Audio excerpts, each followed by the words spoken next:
Nah, sekarang kita lanjutkan kembali ya.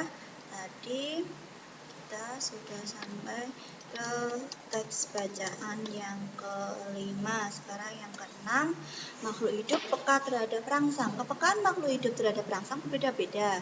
Jika kita melihat sinar matahari atau sinar yang menyilaukan lainnya, dengan cepat kita akan menutup mata. Daun putri malu akan menutup daunnya jika disentuh.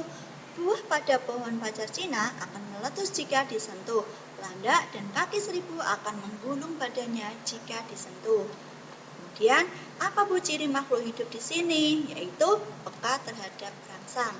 Dari teks bacaan tersebut, maka kita dapat mengetahui bahwasanya ciri-ciri makhluk hidup yang pertama adalah bergerak, kemudian bernapas, tumbuh, berkembang biak, dan memerlukan makanan dan air. Kemudian yang terakhir itu peka terhadap rangsang. Coba kita perhatikan ciri makhluk hidup yang pertama, bergerak. Bergerak di sini kita akan memberi contoh pada manusia.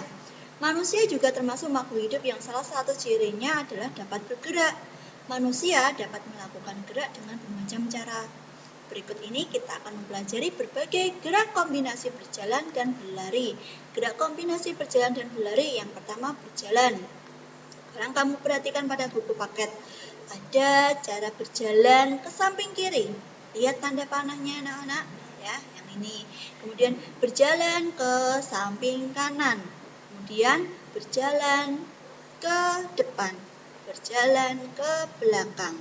Selain berjalan, kita juga bisa melakukan gerakan berlari, yaitu berlari ke depan, berlari ke belakang, berlari ke samping kanan, berlari ke samping kiri, kemudian berlari berbelok-belok dan membentuk lingkaran. Maaf ya anak-anak, ini ada yang keluar lagi iklannya. Nah, bisa kalian mempraktekkan ini di rumah? Tentu saja bisa ya. Kemudian, dari gerak kombinasi berjalan dan berlari dapat kita gunakan untuk sebuah perlombaan anak-anak. Dalam setiap perlombaan tentu ada yang menang dan ada pula yang kalah.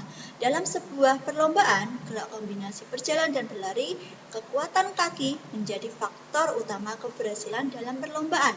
Gerak berpusat pada kaki, sehingga manfaat utamanya adalah menguatkan otot kaki.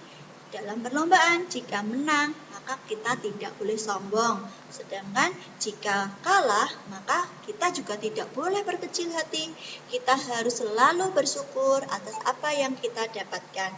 Sikap saling bersyukur dan menghargai dalam sebuah perlombaan merupakan bentuk pengamalan sila pertama Pancasila yang berbunyi ketuhanan yang Maha Esa dan berlambangkan bintang. Coba lihat kalian gambar bintang di bawah ini.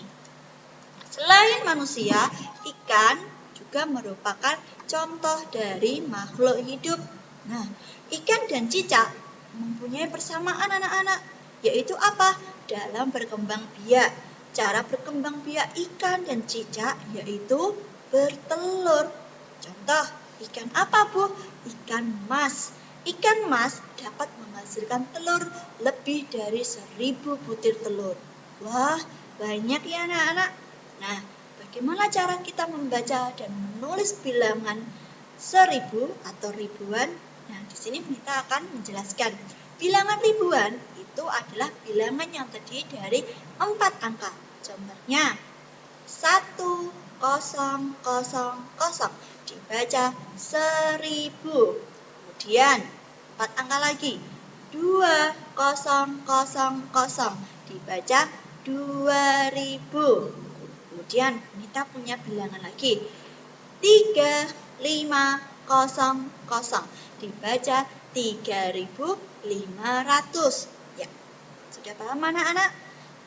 Tidak hanya ribuan, bilangan puluhan ribuan pun terdiri tidak sama seperti yang ribuan anak-anak, tetapi dia terdiri dari 5 angka. Nah, 5 angka ya. Contohnya 10000